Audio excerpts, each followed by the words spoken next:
ឈ្មោះនួនល្អគេថាអូនខ្មៅតែតាមការពិតសាច់សមាត់ខៃ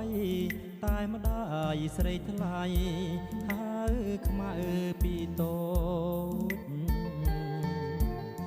ឆ្នាំថ្មីខ្មៅពេញក្រមុំរូបល្អសែនសមគ្មានស្រីណាដូចខ្មៅជាស្រីខ្មែ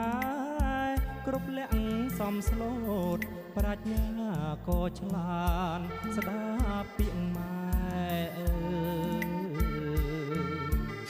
ថ្ងៃនេះបុណ្យចូលឆ្នាំថ្មី